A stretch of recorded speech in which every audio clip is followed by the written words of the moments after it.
অন্তর্বর্তী সরকারের ছাত্র উপদেষ্টা আসিফ মাহমুদের ব্যাপারে আমার প্রায়শই একটা কথা মনে হয় যে উনার মধ্যে এক ধরনের গোয়ার্তুমি আছে। গোয়ার্তুমি বা সহজ বাংলায় যেটাকে আমরা ঘাউরামি বলতে পারি। মানে উনি যা চান তার বাইরে কিছু হবে না। মানে উনি যা চাইছেন এবং যা ধরে ফেলছেন, যে পজিশন ধরে ফেলছেন ওটার থেকে উনি লড়তে পারতেছেন না। এইটা একটা তারুণ্যজনিত সমস্যা। প্রথমত আমি মনে করি এটা তরুণদের থাকতে পারে, নিজেদের মানে ইগোটাকে এমন একটা জায়গায় তারা হাজির করে ফেলেন যে এর থেকে আর লড়তে চড়তে পারেন না। দ্বিতীয়ত এটা একটা বিপ্লবের সমস্যা হইতে পারে। বিশেষ করে যারা বিপ্লবী সরকার বা বিপ্লবের মধ্য দিয়ে ক্ষমতায় যায় তারা নিজেদেরকে এমন একটা রিজিড অবস্থায় খুঁজে পায় যে নিজেরা যা করছে, নিজেরা যা বইলা ফেলছে তার বাইরে নিজেরা যাইতে পারে না। ঢাকার দক্ষিণ সিটি কর্পোরেশনের মেয়র পদটাকে কেন্দ্র করে ইশরাক হোসেনের যে সমস্যাটা এখন দেখা দিছে ঢাকায়, যে ইশরাক হোসেন আদালতের রায়, নির্বাচন কমিশনের গেজেট ইত্যাদি সহ তিনি আসলে মেয়র হইতে পারতেছেন না। তাকে নানাভাবে এই সরকার আটকায় রাখছে এবং এই সরকার যে আটকায় রাখছে তার সবচেয়ে সামনের সারিতে যিনি কাজ করতেছে তিনি হচ্ছে আসিফ মাহমুদ। আসিফ মাহমুদের পিছনে কে আছেন না আছেন সেটা নিয়ে আমি আলোচনা করছি আগের ভিডিওতে, এটাতেও আমি আবার আলোচনা করব। কিন্তু আসিফ মাহমুদ আজকে এবং গতকালকে যেভাবে তিনি ইশরাক হোসেনকে মেয়র হইতে দিবেন না এই মর্মে নিজেকে জারি করছে, হাজির করছেন, এটাতে আসলে খুব ক্লিয়ার হয় যে তিনি একজন ইয়াং নেতা আরেকজন ইয়াং নেতা ইশরাক হোসেনকে দেখতে পারতেছেন না, বা তার বিরুদ্ধে তার একটা অদ্ভুত সমস্যা হইতেছে, ফলে তিনি ইশরাক হোসেনকে মেয়র হইতে দিবেন না। দেখেন, ঢাকা উত্তর সিটি কর্পোরেশনের মেয়র বা প্রশাসক হিসাবে মোহাম্মদ এজাজের যে নিয়োগ, যেটা আসিফ মাহমুদ নিজ হাতে ঘটাইছেন, সেটা কিন্তু কমপ্লিট একটা অবৈধ নিয়োগ ছিল। আজকেও এটা নিয়ে সাংবাদিক জুলকারনাইন সাহেব পোস্ট দিচ্ছেন এবং সেখানে তিনি একটা নতুন জিনিস রিভিল করছেন। সেখানে তিনি বলছেন যে এতকাল আমরা যেভাবে জানতাম যে আসিফ মাহমুদ সাহেব সুপারিশ করছিল জনপ্রশাসন মন্ত্রণালয়ে একটা ডিও লেটার দিয়া, এই ডিও লেটারের কোনো প্রকার কোনো এখতিয়ার কোনো মন্ত্রী বা কারণ নাই। ফলত জনপ্রশাসন মন্ত্রণালয়ের সচিব, যে জনপ্রশাসন কিন্তু প্রফেসর ইউনূসের নিজের আন্ডারে এই জনপ্রশাসন মন্ত্রণালয়ের সচিব আসিফ মাহমুদের এই ডিও লেটার পাওয়ার পরেও কোনো প্রকার নরণচরণ করে নাই। তারা জিনিসটাকে স্টিপ রাখছিল। পরে আসিফ মাহমুদ নিজে এই মোহাম্মদ এজাজের নিয়োগ দিয়ে দিছে। আমি গতকালকে আমাদের যে আইন উপদেষ্টা বা আইনমন্ত্রী আসিফ নজরুল সাহেবের একটা পোস্টের কথা একটু বলি। আসিফ নজরুল সাহেব বলছেন যে আসিফ, এই যে আমাদের যে ছাত্র উপদেষ্টা আসিফ মাহমুদের একটা ছবি শেয়ার কইরা যে জুলাইয়ের বিপ্লবীদেরকে মানে আপনারা উপহাস করেন না, তাদের বিরুদ্ধে কথা বলেন না, তাদেরকে অসম্মান করেন না। জুলাইয়ের বিপ্লবী এই যে ছাত্র উপদেষ্টা আসিফ মাহমুদের গলায় জুতার মালা বা তার ছবিতে জুতার মালা দিয়ে একটা মিছিল ইত্যাদি হয়েছিল। বিএনপির কর্মীরা বা নগরবাসী যে কি ঢাকাবাসী ব্যানারে যে আন্দোলনটা হইতেছে নগর ভবনের সামনে, সেখানে আমার আসিফ নজরুল সহ টোটাল সরকারের কাছে আমার জিজ্ঞাসা, আপনারা একটা জিনিস কি খেয়াল করছেন? আসিফ মাহমুদের গলায় যে জুতার মালা গেছে, এটা নিয়ে কারো কোনো চ্যাটবোধ দেখছেন? কারো এটা নিয়ে কোনো অসুবিধা দেখছেন?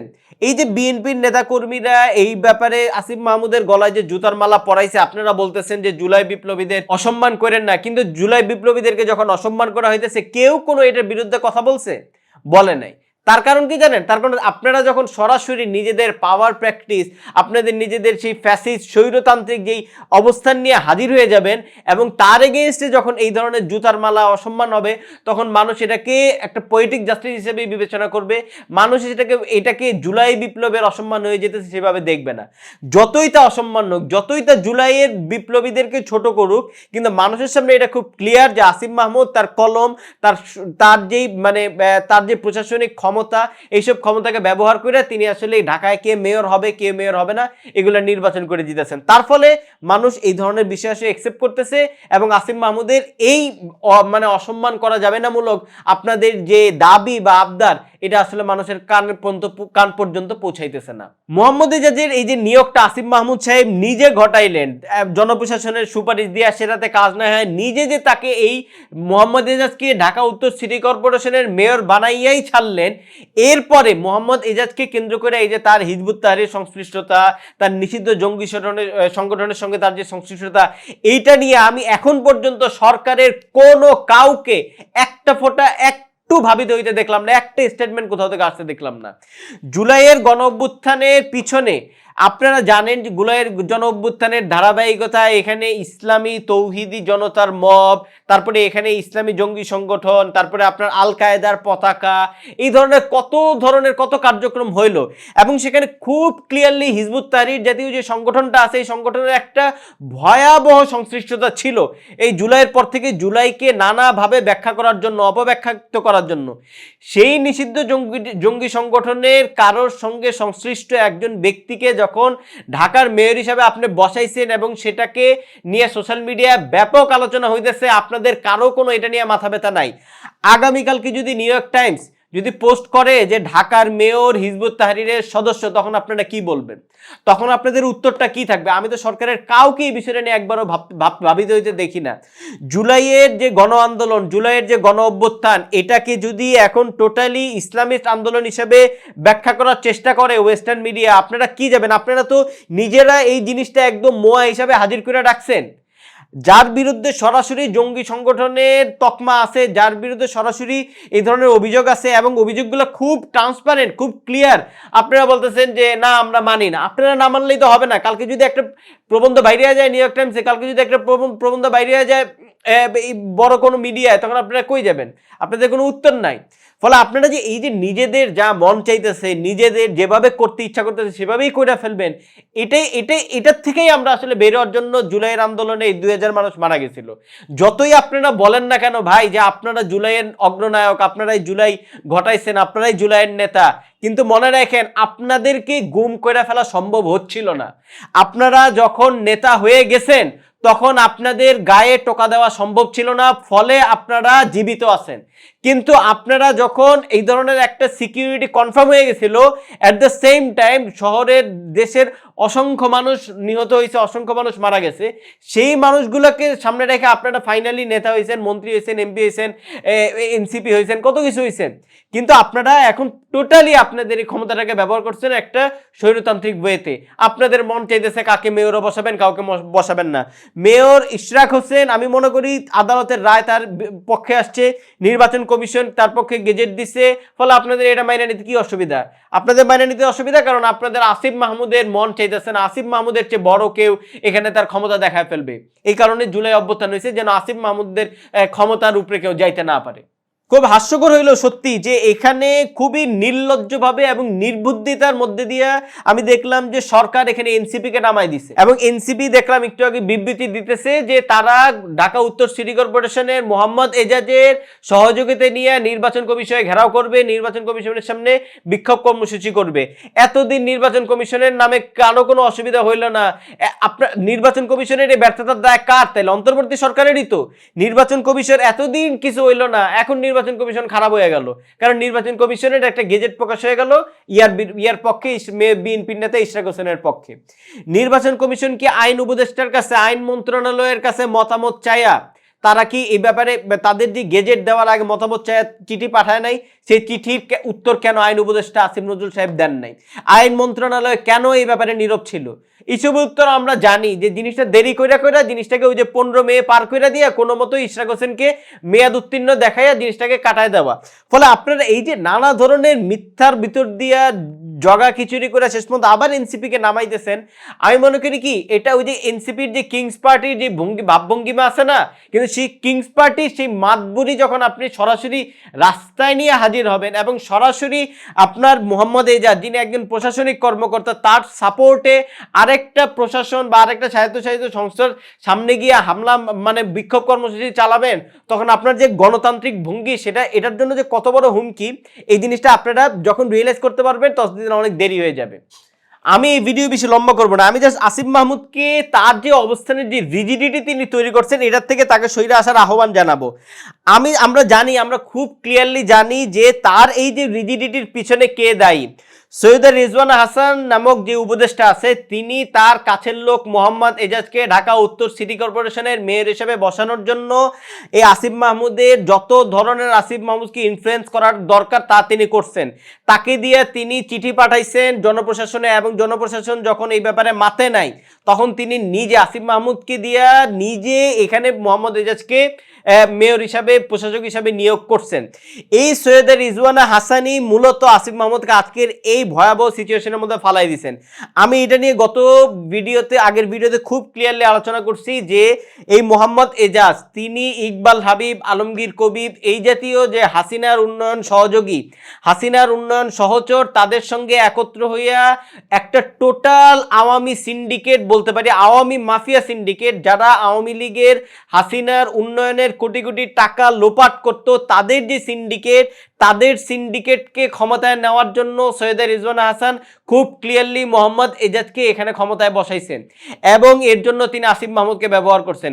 আমি ওই আলাপ এখানে লম্বা করতে চাই না। এর মধ্যেও আমি দেখলাম যে আলমগীর কবিরের সঙ্গে কিন্তু সৈয়দা রিজওয়ানা হাসান কালকে বা পরশু দিনও কোথায় ঢাকার বাইরে নওগাঁ কোথায় গিয়া বিরাট বড় মানে দেখলাম প্রেস কনফারেন্স করতেছে। এখনো হাসিনার লোক সৈয়দা রিজওয়ানা হাসানের পিছনে পিছনে কিন্তু ঘুরে। এইগুলো আমি এই ভিডিওতে আলোচনা করতে চাই না। আমি আসিফ মাহমুদকে শুধু একটা বিষয়ই বলতে চাই যে আপনার পিছনে আপনি যার ঘুঁটি হিসেবে ঘুরপাক খাইতেছেন তার উদ্দেশ্যের ব্যাপারে আপনার সতর্ক হইতে হবে।